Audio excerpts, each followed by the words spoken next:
بسم اللہ الرحمن الرحیم۔ السلام علیکم ورحمۃ اللہ وبرکاتہ۔ محترم دوستو، آج تمہیں یہ بتائیں گے کہ رسول اللہ صلی اللہ علیہ وسلم کو قریش نے جو ایذا پہنچائی اور جو تکالیف پہنچائی اس کے متعلق بات کریں گے۔ تو محترم دوستو، چلتے ہیں واقعے کی طرف، لیکن اس سے پہلے تم سے درخواست ہے کہ چینل کو سبسکرائب کر لو اور ویڈیو کو لائک اور شیئر کر دو۔ محترم دوستو، واقعہ یہ ہے کہ قریش نے جب یہ دیکھا کہ اسلام کی علی الاعلان دعوت دی جا رہی ہے اور کلا بت پرستی کی برائیاں بیان کی جا رہی ہے، تو قریش اس کو برداشت نہ کر سکے اور جو ایک خدا کی طرف بلا رہا تھا اس کی دشمنی اور عداوت پر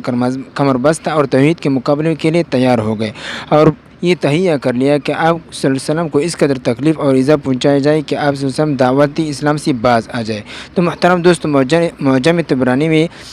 مذہب غامدی سے مروی ہے کہ میں نے رسول اللہ صلی اللہ علیہ وسلم کو دیکھا کہ آپ صلی اللہ علیہ وسلم کو گالیاں دیتا تھا۔ آپ صلی اللہ علیہ وسلم لوگوں کو یہ فرماتے تھے، اے لوگو لا الہ الا اللہ کہو تم کامیاب ہو جاؤ گے، مگر بعض بد نصیب تو آپ صلی اللہ علیہ وسلم کو گالیاں دیتے تھے اور آپ صلی اللہ علیہ وسلم پر تھوکتے تھے اور بعض آپ صلی اللہ علیہ وسلم پر خاک ڈالتے تھے۔ اس طرح دوپہر ہو گئے۔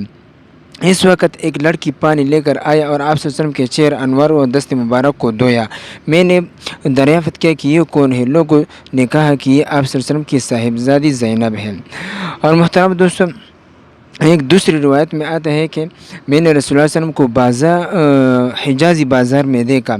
کہ یہ فرماتے جاتے تھے کہ اے لوگو لا الہ الا اللہ کہو تم کامیاب ہو جاؤ گے، اور ایک شخص آپ صلی اللہ علیہ وسلم کے پیچھے پتھر مارتا تھا جس میں مبارک خون آلود ہو گیا، اور ساتھ ساتھ کہتا جاتا تھا یا ایھا الناس لا تطیعوہ فانہ کذاب، اے لوگو تم اس کی اطاعت نہ کرو، یہ کذاب ہے،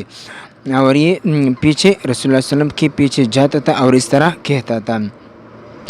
اور محترم دوستو، ایک اور روایت میں ہے حضرت عمرو بن العاص رضی اللہ تعالیٰ عنہ سے کسی نے پوچھا کہ رسول اللہ صلی اللہ علیہ وسلم کو جو مشرکین مکہ تکالیف اور ایذا دیتے تھے اس کے متعلق آپ کچھ فرمائے۔ تو حضرت ابن العاص رضی اللہ تعالیٰ عنہ نے یہ فرمایا کہ میں نے دیکھا کہ رسول اللہ صلی اللہ علیہ وسلم حتیم میں نماز فرما رہے تھے کہ عقبہ بن ابی معیط آپ صلی اللہ علیہ وسلم کی گردن میں کپڑا ڈال کر اس قدر زور سے کھینچا کہ گلا گھٹنے لگا۔ سامنے سے ابو بکر رضی اللہ تعالیٰ عنہ آ گئے اور عقبہ کو ایک دھکا دیا اور یہ آیت پڑھی، اتقتلون رجلا ان یقول ربی اللہ وقد جاءکم بالبینات من ربکم، کیا تم ایسے آدمی کو مارتے ہو جو یہ کہتا ہے کہ میرا رب اللہ ہے اور تمہارے پاس آیا ہے واضح بینات اور دلائل کے ساتھ؟